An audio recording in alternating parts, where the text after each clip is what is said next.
probably know if your business is not showing up consistently at the top of the Google Maps section, you are basically invisible. Because people, they don't scroll. Those top 3 spots get 60 to 70% of clicks. So how do you get there? I'm glad you asked. I'm doing this video because I've been doing this for years, and these so-called SEO experts, they make this stuff seem so complicated and over your head, you end up just saying, forget it. How much do I have to pay you to do this for me? But you don't have to do that. You absolutely can do this yourself. And in this video, I'm gonna show you how. I'm gonna show you the 7 SEO tricks and tips to get your Google business profile to the top 3. And if you stick around, the last one is the one that can push you to number 1. Most businesses don't take the time to do exactly what I'm about to show you, and that's exactly why this works. You guys ready to get into it? Let's go.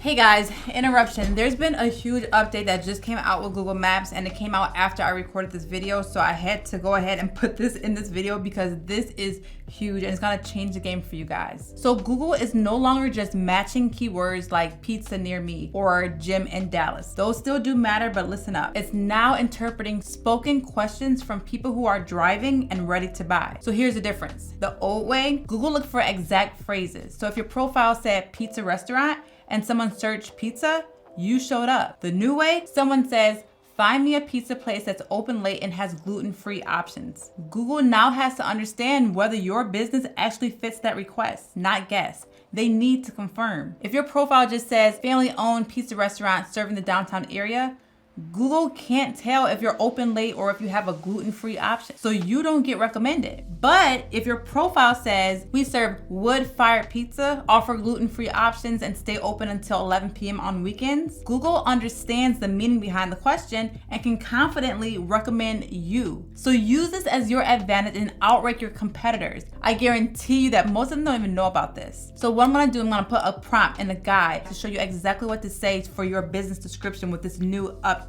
All right, back to the awesome video. All right, so number 7, your business name. Now this does not apply to everyone, and that's important to note. But when it applies, it carries way more weight than most people realize. Google's job is simple. Match the search intent to the clearest possible business. The less guessing Google has to do, the better your chances of showing up. So if your legal business name already includes your primary service that you provide, that's great. That helps with clarity. For example, when I look up roofers in Las Vegas, this one company is on page 2. Their business is called A Step Above. It's a cute name, but the odds of them ever ranking in the top 3 for roofers near me are very slim because all of their competitors use roofing in their name. There's no guessing about what they do. A step above? Yeah, you don't really know what that means. It's not very clear. And clarity matters more than creativity. So, do you change your business name if your primary service is not in your name? Maybe you should really think about this, because if Google search is going to be a big driver to your business, it's really something to consider. Do you have to do it? No. But if you do change it, you have to take proper actions and make sure your legal business name is changed with your DBA and across the web and all other platforms.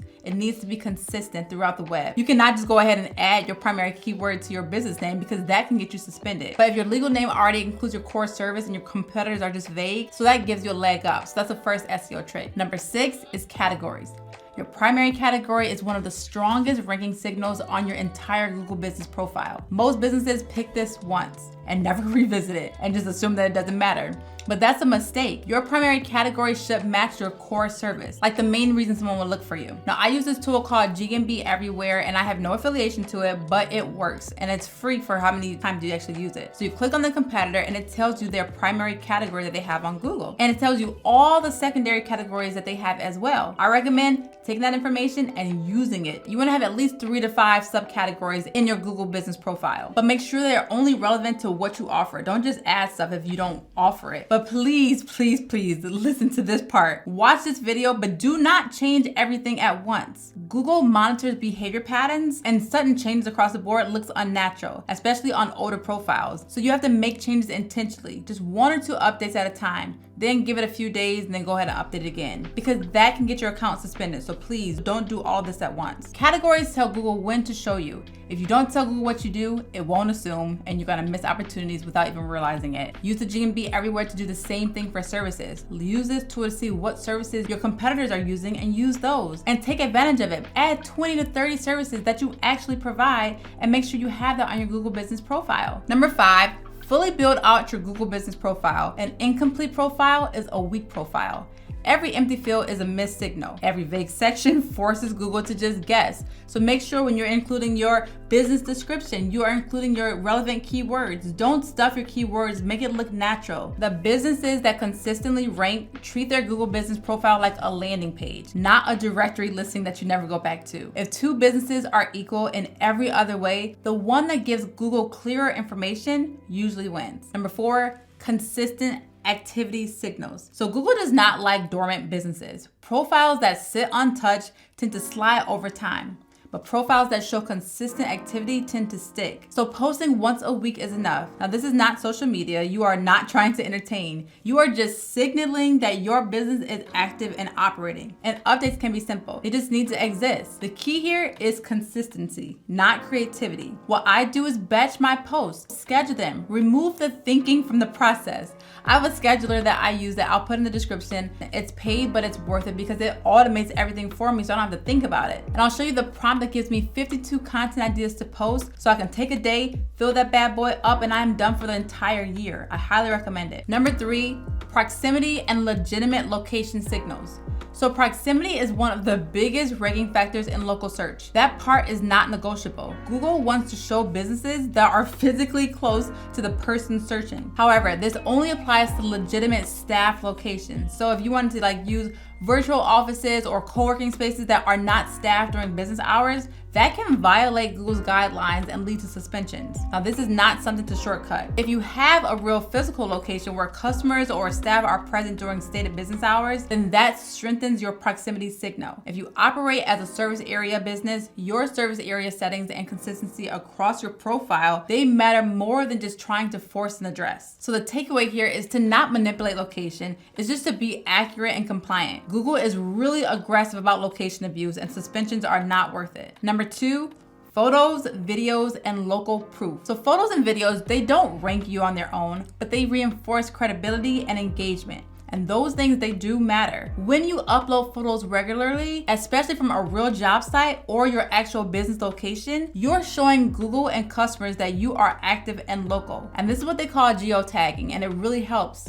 So I recommend uploading 3 to 5 images a month to prove local activity. So reminders are gold for something like this. So just put something on your calendar. Now the bonus one is your website. This reinforces your Google business profile. It does not replace it, but your name, address, and phone number must match exactly across your website and your profile. Your services should also be aligned, and an embedded Google map should be on your website. And if you have a website and you're getting good traffic to your website and you don't have one of these on your site, a talking widget to help bring in leads, I want you guys to book a free 15-minute call with me because I'm going to show you how you can easily implement this in your business and show you how you are missing out on leads. If you don't have something like this, you're leaving money on the table. Now, this is only for those who are getting good, consistent traffic to their website. This is not for everyone, but I'll put my link in the description below. All right, here we are. Number 1. Reviews and review momentum. Reviews matter more than most people think because they influence both human and algorithms. If you see 3 businesses and one has significantly more positive recent reviews, you already know which one you'd click. Google sees that behavior and they reinforce it. Reviews are not just about quantity, they are also about recency, consistency. They are about engagement and responses. So ask yourself this honest question. Do you have more happy customers than you have reviews right now? If the answer is yes, you are underperforming. The businesses that dominate local search, they don't rely on memory. They rely on systems. Because humans forget, systems don't. Some people want to do this themselves, and I actually show you how in this free guide I'm going to give you guys. But if you're one of those people that says, I have hundreds of people that I've done business with and I've never asked for a review or gave them an incentive to, I do reactivation campaigns, and you can book an appointment if that's something that you want to do. But you could also just do this yourself if you want to take the time to learn. But I'm going to put the links in the description so you guys can learn how to do this. But you can see local SEO, it's not complicated, it's just you need some discipline. The businesses winning aren't smarter, they're clearer, they're more consistent, and easier for Google to understand. So, can you do it? Let me know in the comment section. If you want my free guide on all this stuff, comment the word guide and I'll send it to you guys. Have a great day. As always, thanks for watching.